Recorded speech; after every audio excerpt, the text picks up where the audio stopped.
en alguna de sus diapositivas. En Estados Unidos algo hay de eso, pero donde sí hay un tema muy fuerte, y nosotros ya somos bastante activos en eso aquí en Colombia con una iniciativa global que se llama Go Green, es en todo el reciclaje de cartuchos, de tintas, de equipos, de todo ese tipo de cosas que, o sea, toda la basura tecnológica que se genera después de la obsolescencia de los equipos. Nosotros ya somos bastante activos, tenemos un par de programas ya con clientes transnacionales, el caso de Hewlett Packard. La semana pasada hicimos un lanzamiento sobre eso, entonces estamos muy metidos en el tema ambiental, en el tema de medio ambiente, y eventualmente pues en el momento que tengamos una capacidad instalada de camiones acá, seguramente nos van a exigir por normas corporativas que sean compatibles con todas las políticas de medio ambiente que tenemos. Gracias. Muchas gracias. Los dejo entonces con el profesor Bermeo. Bueno, para el doctor Sergio Desmer, ¿cuál es la tendencia del precio del petróleo? Y si el petróleo sigue bajando, ¿a qué precio de petróleo no es rentable producir etanol?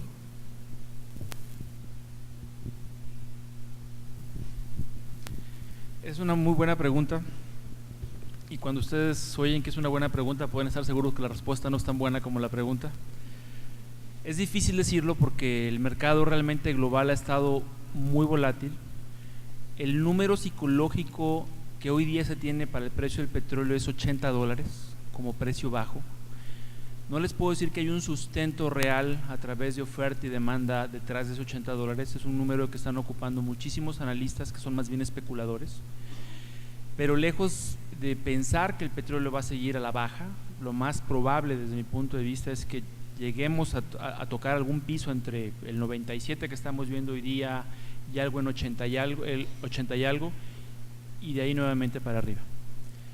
Y probablemente volvamos a ver el petróleo alrededor de los 100 y algo de dólares por barril, si las condiciones económicas y de mercados financieros lo permiten. ¿En qué nivel el petróleo caro o barato hace no rentable a una industria del etanol? Bueno, acaban de ver una gráfica en donde con un etanol alrededor de 22 centavos por galón, que representa un petróleo aproximadamente en 95, 96 dólares por barril, y un maíz en 5.40 en Chicago, las plantas de etanol apenas están saliendo sin pérdida ni ganancia. Es muy difícil hacer este análisis nada más considerando la variable petróleo.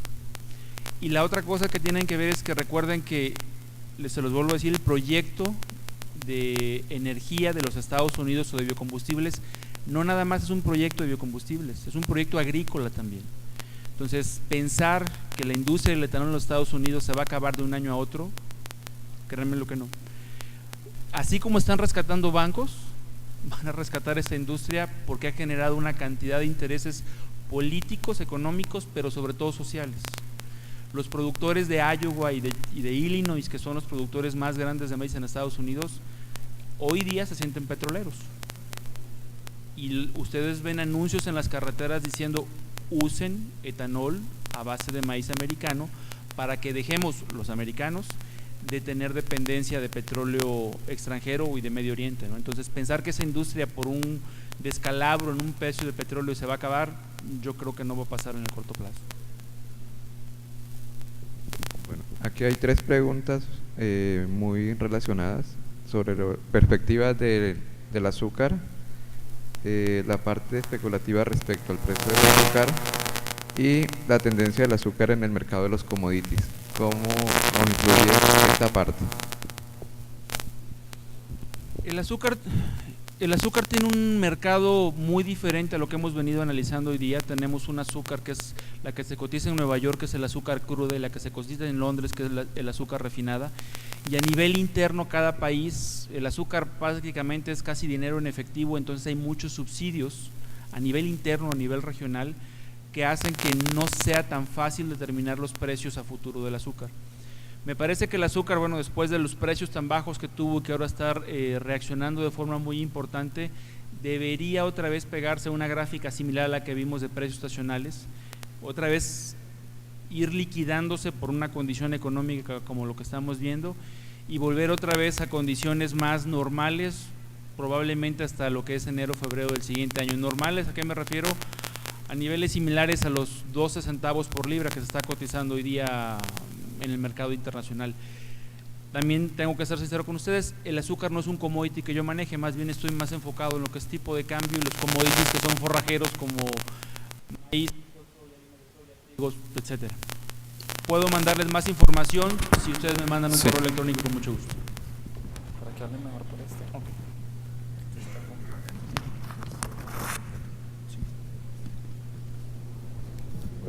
Okay. Otra pregunta al doctor Sergio. Los fondos especuladores han sido recientemente acusados los responsables de la volatilidad de los mercados de commodities. ¿Usted cree sano y probable que se adopte alguna medida gubernamental para restringir la especulación en commodities?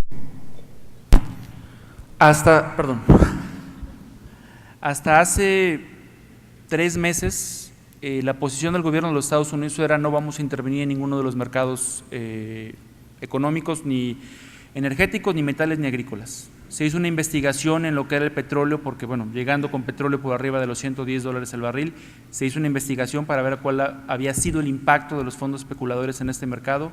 La comisión dijo que no había ningún impacto, pero ahora estamos investigando en Estados Unidos a la comisión que dijo que no había ningún impacto. Entonces, es muy probable que empecemos a ver no una regulación muy estricta en posición de fondos, pero sí que empiecen a recortar las posiciones permitidas por los fondos entre hoy y finales de año, pero sobre todo por las crisis que tenemos a niveles de bancos que están quebrando, ¿no? Es decir, que el gobierno o alguna institución empiece a vigilar cuál es la exposición al riesgo de estas instituciones por posiciones especulativas, es muy probable que lo vayamos a ver después de la crisis que estamos viviendo, ¿no?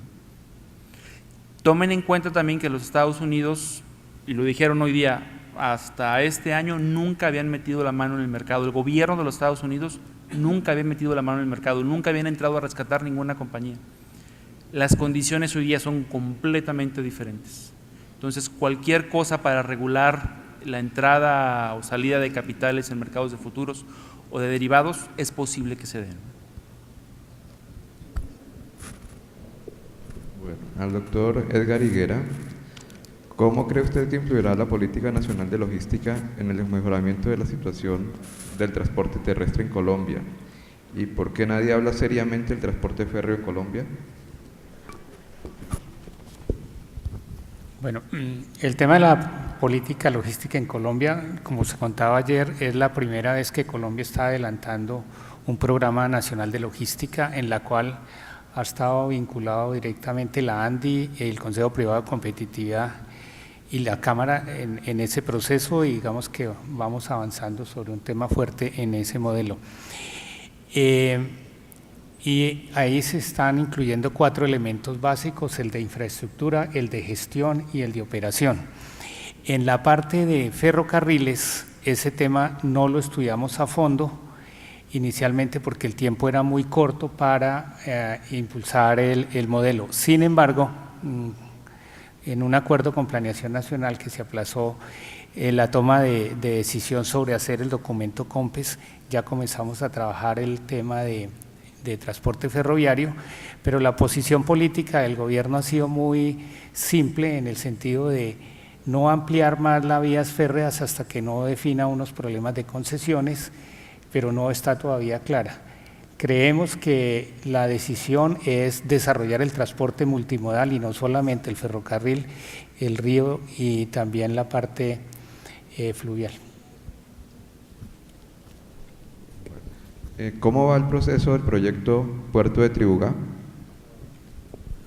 El proyecto de Tribugá, Tribugá o Dibugá, Tribugá. El puerto Tribugá ya presentó un primer estudio de avance y crearon una compañía que está empujando ese proyecto. Tiene una visión y una misión de impulsarlo como el puerto de apoyo para APEC en el tema básicamente turístico. La primera fase incluye crear un muelle de 60 metros de ancho para recibo de buques turísticos pequeños, y ese es el proyecto como lo tienen planteado, y están consiguiendo recursos básicos para impulsar el proyecto como tal, pero está planteado como un proyecto de orden turístico. Cada vez la gestión de la cadena de abastecimiento son más complejas y buscando la sostenibilidad con la responsabilidad social corporativa.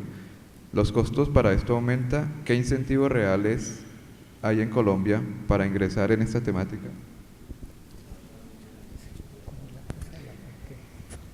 Cada vez la gestión de la cadena de abastecimiento es más compleja y sobre todo buscando la sostenibilidad. Los costos aumentan. ¿Qué incentivos reales hay para ingresar en esta temática?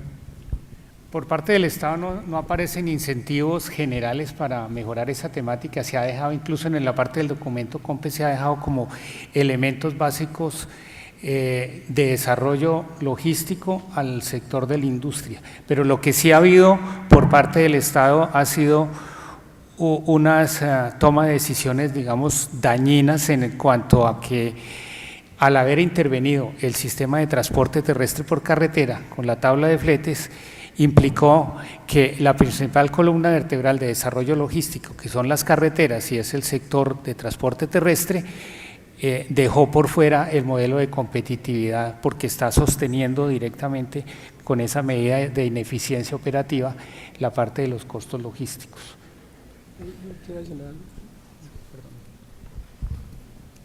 A ver, ese es un tema complicado porque depende con quién hable uno, quieren escuchar algo diferente, ¿no? Pero las compañías tienen ante todo una responsabilidad económica frente a sus accionistas, ¿sí? Y yo creo que eso es lo más importante que todo el mundo siempre tiene que entender cuando habla de sostenibilidad. Ahora bien, el problema es cómo balancear esa responsabilidad económica con el largo plazo de sostenibilidad, y eso sí depende de qué tipo de presión sienta la compañía o la cadena, en ese caso que creo que es más apropiado para el tema de sostenibilidad, porque dependiendo de qué presión tenga, hay diferentes estrategias que todas son viables, y tratar de pensar que todo el mundo tiene que preocuparse de los delfines rosados del Amazonas no es una forma productiva de pensar, ¿sí? Cuando uno habla en sostenibilidad, y tiene que entender cuáles son sus presiones claras, dependiendo de su impacto que tiene como negocio, como impacto ambiental y en últimas su función dentro de su sociedad, porque no se puede ignorar el valor económico que tiene una organización. Entonces yo creo que hay veces que se sienten las organizaciones presionadas, ya sea por imagen o por algunas presiones internas, de siempre ser sostenibles para todo. Y eso no es productivo para nadie, ni para el mercado ni para las organizaciones. Entonces yo sí creo que hay falta con político de disciplina en general de pensar, y aquí es donde uno viene, no quiero decir que creo que el mundo se acabe, ¿no? ni mucho menos, pero hay que saber que hay un balance que hay que mantener, y ese balance tiene una discusión muy honesta al respecto, que en general no siempre se da, y es donde vienen los retos de cómo balancear esas cosas. Entonces, Bueno, esta última pregunta para cualquiera de la mesa. ¿Cuál es el impacto ambiental del crecimiento de la destinación de la producción del maíz para producir etanol?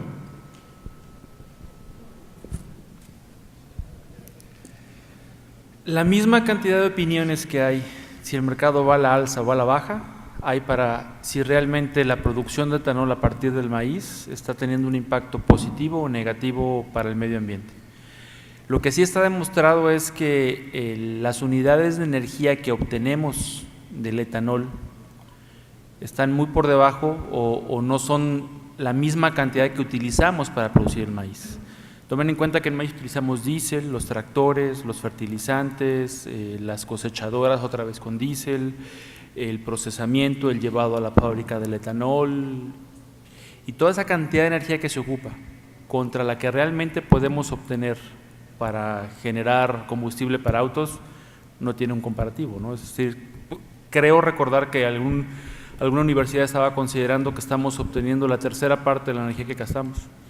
Y luego en el momento, si realmente el etanol con una mezcla al 20% en los Estados Unidos va a hacer que las emisiones de CO2 se reduzcan, también hay una cantidad igual de especialistas que dicen que no y otros tantos que dicen que sí hay un impacto realmente verde positivo, ¿no?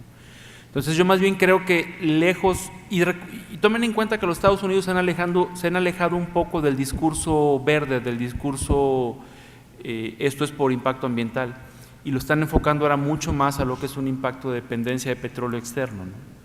Entonces, tampoco creo que, aunque el impacto ambiental sea un tema que se pueda demostrar que no es bueno para hacer etanol a partir del maíz, va a importar mucho en si las plantas van a seguir funcionando o no van a seguir funcionando.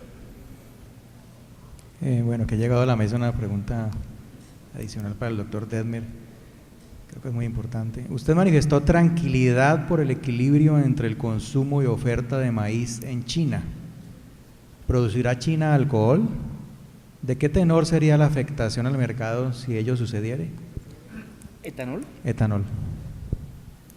Bueno, es posible que tengan algún tipo de proyecto en el mediano y largo plazo, pero no veo cómo China, siendo deficitario en maíz, pudiera empezar a pensar en producir etanol para tratar de reducir emisiones o dependencia de petróleo, donde también es un importador neto de petróleo, ¿no? Es el mismo concepto que en México, por la cercanía que tiene con Estados Unidos, están pensando en hacer plantas de etanol en México. México produce cerca de 20 millones de toneladas de maíz, pero el precio en México del maíz se pone como en todos lados, viendo Chicago. Entonces, si ustedes ven a Chicago más bases, el precio del maíz en México es el equivalente de estar importando maíz, produciendo etanol y regresando etanol a los Estados Unidos. ¿Cuál es la lógica económica, logística de un negocio de ese tipo, si no es que hay un subsidio detrás de eso, ¿no? Entonces yo veo muy difícil que China hoy día tenga proyectos de hacer plantas de etanol a partir de maíz, cuando estamos viendo en las proyecciones que en algún momento van a ser deficitarios y van a empezar a importar maíz, ¿no? Entonces no lo veo como que algo muy claro. ¿Por qué los Estados Unidos hacen etanol de maíz siendo tan poco rentable? Porque es lo único que tienen. En Europa se hace etanol a partir de trigo y es más caro que el maíz, pero también es lo único que tienen, ¿no? Simplemente por eso. Muchas gracias. En aras de dejar una pregunta que me parece muy importante, sobre todo para todos los asistentes en general, el doctor Blanco, es una pregunta extra. ¿Qué relación tiene el MIT con Colombia? Ok. A ver, nosotros, yo no hablé mucho de eso, pero estamos en un proceso de expansión mundial de investigación, porque la investigación no ha sido tradicionalmente hecha mundialmente, o sea, uno habla de temas mundiales, pero hace todo desde alguna región en particular. Lo que estamos haciendo con MIT, creemos que el futuro, tanto la educación como la investigación, es tener aliados estratégicos de investigación que trabajan con empresas muy de cerca en alrededor del mundo. Entonces acabamos de abrir en Colombia para Latinoamérica un centro de investigación de logística y supply chain que está basado en Bogotá, con Lógica, que es nuestro aliado, y con universidades de la región, que va a tener un impacto, pues esperamos, muy grande para que estos temas se discutan con una perspectiva regional y local, y no únicamente con una perspectiva americana o europea. Y este es un grupo de centros que vamos a abrir a largo plazo en Europa, India, China, en los próximos 10 años, que pensamos que va a cambiar la forma en que hacemos cosas. Bueno, muchísimas gracias a todos los conferencistas por sus respuestas y por estar aquí con nosotros. En nombre de la ANDI y del doctor Rodrigo Velasco, les vamos a hacer entrega de un recordatorio de este evento, y de nuevo bienvenidos y muchísimas gracias por todo. Pido un aplauso para ellos.